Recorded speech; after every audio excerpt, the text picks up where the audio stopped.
So over my time doing this YouTube channel, talking about crime-related topics, a lot of people have seen me go into back and forth debates with a bunch of left-wing people who are, let's say, not all that bright. And one of the things that I often have the biggest struggle of getting these people to understand is the fact that criminals are not Aladdin. They're not kind-hearted people just stealing because they stumbled into poverty. They are people who, like many other people who are non-criminal, respond to incentives. And if you lower the consequences, you lower the barrier to criminality, you will see more criminals. You will see them respond in kind, and that will lead to spikes in crime. And nationwide, this is where we're going. We're going towards more sympathy for the criminal, less idealizing law and order, and that is leading to a bunch of problems, a bunch of repeat offenders.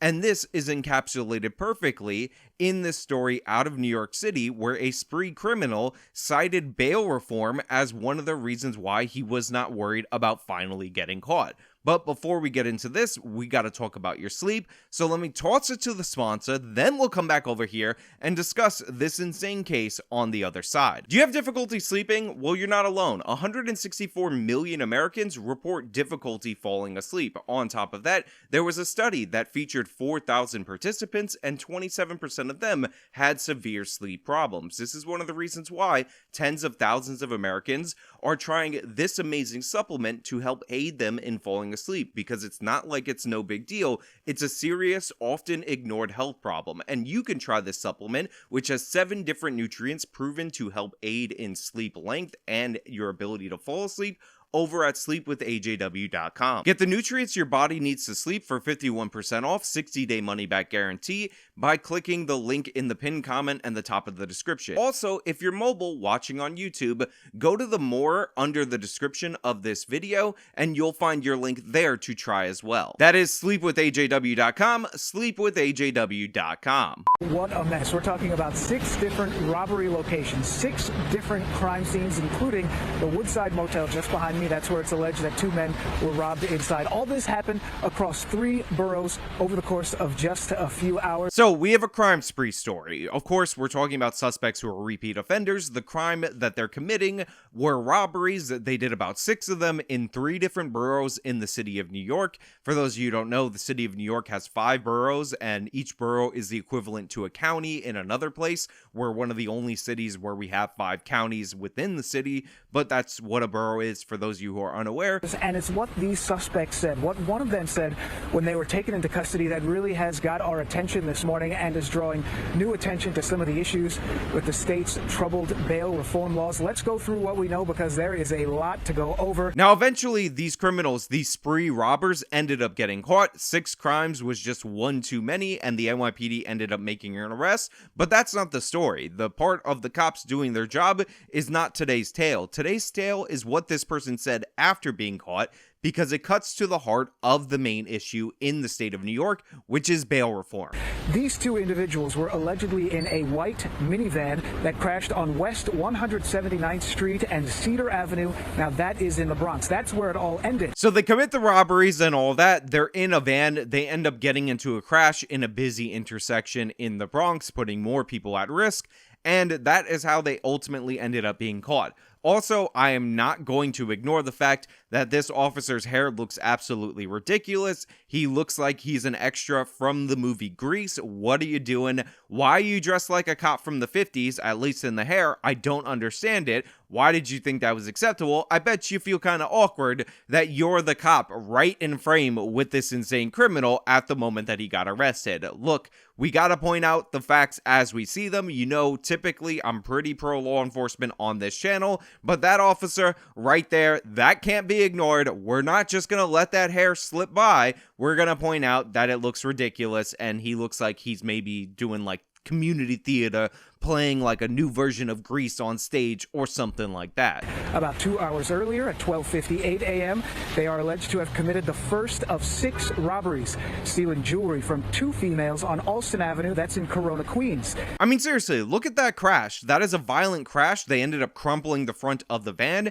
and this is a busy area. So the idea that, oh, they're just Aladdins, they're just stealing to feed their families, those little poor kids that, remember Aladdin gave bread to those poor kids, isn't that sweet? street is not the case. They're putting people in danger. What if you were in the way in this street when they were driving out of control and they ended up crashing? What if it was your child or somebody you know that got injured, that got killed because these guys decided that they needed to rob in 6 different incidents over the course of a couple of hours, and they didn't want to be taken by the police? They decided to put each and every person near them at risk so that they could get away, so that they could escape the limited consequences that New York enforces against criminals like this, which again, as one of these perpetrators will highlight, aren't even really in existence. These are not good people. These are not Aladdins. These are predators who targeted individuals in the middle of the night, scared the crap out of them, robbed them for financial gain, and didn't care who they hurt or potentially killed along the way. They are alleged to have committed the first of 6 robberies,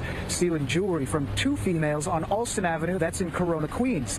Minutes later, the same 2 guys robbed 2 people inside the lobby of the Woodside Motel. Again, that's where I am. That happened inside the lobby. Then to Williamsburg, Brooklyn. A man is robbed on 11th Street. At 2:01 a.m., back to Queens in Jackson Heights. 6 people are robbed in an outdoor dining shed. 30 minutes later, that same white minivan, now it's in Manhattan, Washington Square Park, where a food truck is robbed. And finally, at about 3:05 a.m., a woman is robbed in Inwood. The crash happened shortly after that as they were heading over into the Bronx. So these guys are going around robbing individuals, a woman of her jewelry, real nice, just yanking jewelry off a woman, going into a motel, robbing people in the motel, robbing people at outdoor dining. By the way, why the hell are we still doing outdoor dining? It was a stupid idea at the time, and all it does now is just take up a bunch of parking spaces. Then they go to Washington Square Park, rob a small business owner, likely an immigrant, who's selling food out of a food truck or food cart. These guys don't have a bunch of money. They work tirelessly in order to serve the communities that they are actually stationed in, but they robbed them anyway, and then they just continued on their crime spree. I don't know how many victims, I wasn't tallying them up properly during the course of this guy's segment, but we might be at well over a dozen people that were victimized by these absolute scumbags, by these absolute thugs. And again, they're doing this in part because they know that there's no consequences. They're doing this because they know that they won't serve any jail time. If they're arrested, they'll be released immediately. And don't take my word for it, they said it themselves. One of the suspects taken into custody by the NYPD, and one suspect said, hey, look, he's not worried. He'll be out soon. Listen to what he said. I'll be out in jail 24 hours. I'll be out in jail.